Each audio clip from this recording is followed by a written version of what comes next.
خاندان جمع ہے، شوہر کی گود میں بیٹا، اونٹ کے پیچھے میں۔ فرماتی ہیں مدینے کی سرحد آ گئی تو میرے میکے والے آ گئے، کہنے لگے ابو سلمہ نہیں لے جانے دیں گے مدینے اپنی بیٹی کو۔ میں نے کہا میں مسلمان ہوں، میں تو اپنے شوہر کے ساتھ مدینے جاؤں گی۔ انہوں نے کہا نہیں جا سکتے، تو نے جانا ہے تو جا، ہماری بیٹی نہیں جائے گی۔ زبردستی مجھ سے انہوں نے مجھے میرے شوہر سے الگ کیا۔ کہتی ہیں پھر میرے شوہر کے قبیلے والے آ گئے، وہ کہنے لگے اگر تم اپنی بیٹی کو نہیں نہ جانے دیتے تو یہ جو ہمارا پوتا ہے یہ ہماری نسل ہے، تمہارا نہیں، اسے ہم نہیں جانے دیں گے۔ وہ بچہ اپنی طرف کھینچتے تھے، میں اپنی طرف کھینچتی تھی، مدینے کی سرحد پہ۔ یہ جھگڑا زمین کے لیے نہیں ہو رہا، مکان کے لیے نہیں ہو رہا، حضور کے مدینے جانے کے لیے ہو رہا، حضور کے مدینے جانے کے لیے ہو رہا، مدینے جانے کے لیے ہو رہا۔ لنگ کئی مہینے تے برس گئے تے تیری دید نو دیدے ہی ترس گئے۔ انہوں نے بچہ کھینچا، میں نے اپنی طرف کھینچا، میرے بچے کا بازو اتر گیا۔ فرماتی ہیں میرے شوہر مدینے چلے گئے، بیٹا میرا میرے سسرال والے لے گئے، مجھے میکے والے لے گئے۔ آج بھی کچھ سیانے بندے کہتے ہیں اس کو نکال دو اور بچے چھین لو۔ ان کا بھی خیال تھا کہ بیٹا لے جائیں گے نا تو ابو سلمہ بھی مدینے سے واپس آ جائے گا، یہ بھی واپس آ جائے گا۔ اور یار اتنا بڑا بھی ظالم کوئی نہیں ہوگا جو ماں باپ سے بچے جدا کرے۔ فرماتی ہیں کہ وہ لے گئے چھین کے، میں میکے چلی گئی۔ لوگ روٹی کھاتے تھے، میرے حلق سے نہیں گزرتی تھی۔ زمانہ سویا کرتا تھا، میں سو نہیں پاتی تھی۔ بیٹا کہاں، شوہر کہاں، میں کہاں۔ ام سلمہ کتنی دیر تکلیف کاٹی؟ جناب ام سلمہ کہنے لگی لوگوں ایک دو دن نہیں پورا سال بیت گیا، پورا سال، پر جے سونا ہی میرے دکھ وچ راز، جے سونا ہی مارو مارو مینو مار مکاؤ، میں کوئی عذر نہ پیش لے آواں، اور جے سونا ہی میرے دکھ وچ راضی، پھر سکھ نو چلے ڈاواں۔ فرمایا سال بیت گیا، لوگ صبح اٹھ کے کام کاج پہ لگ جاتے، کپڑے بدلتے، ڈیوٹیاں کرتے، اور میں سویرے اٹھ کے اس جگہ آ جاتی جہاں میرا شوہر اور میرا بیٹا بچھڑا تھا۔ میں سارا دن روتی، آہوزاری کرتی، حضور کے مدینے کی طرف منہ کر کے میں تڑپتی۔ سال بیت گیا، سال، ایک ہفتہ نہیں نکلتا بچوں کے بغیر۔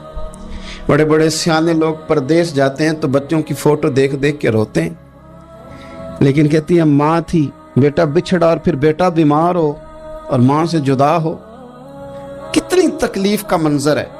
آپ فرماتی ہیں کہ ایک سال بیت گیا اور میں نے کسی کی منت نہیں کی، میں نے کوئی شکوہ نہیں کیا، اس لیے کہ جس حال میں رب و رسول رکھے۔ یہ حوصلہ، یہ صبر، یہ توانائی، ایک سال کے بعد میرے چچا کا بیٹا میرے پاس سے گزرا، تڑپتے دیکھ کر کہنے لگا میری بہن تو سارا دن روتی رہتی ہے۔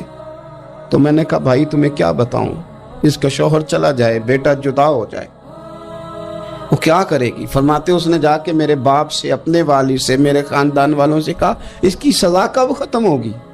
اس غریبنی کا قصور یہ ہے کہ یہ مدینے والے کا کلمہ پڑھتی ہے، اس کی غلطی یہ ہے کہ یہ مسلمان ہو گئی ہے، دین حق قبول کر لیا، کیوں نہیں تم خیال کرتے؟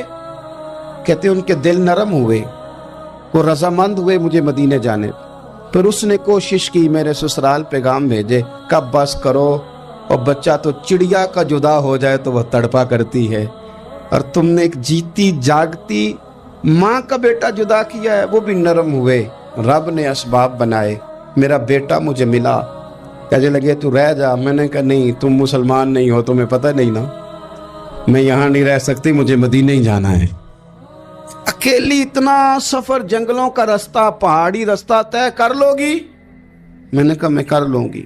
جنوں ویک کے ٹھر دیاں اکھیاں نے تے جنوں ویک کے ٹھر دا سینہ ہے، ربا تیری ساری خدائی چ ایک کی تے شہر مدینہ ہے۔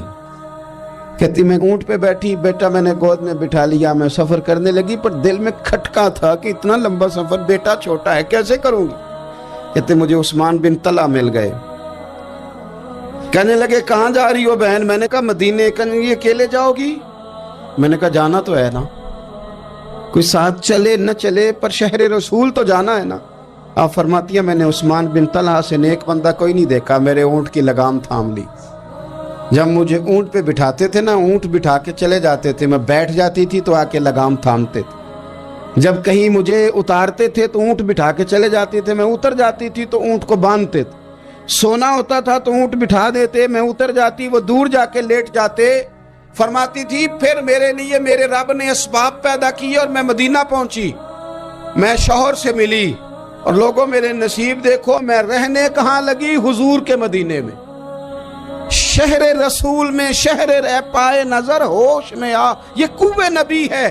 میں حضور کے حرم کی زمین اور قدم رکھ کے چلنا، ارے سر کا موقع ہے او جانے والے، مدینے کے خطے، خدا تجھ کو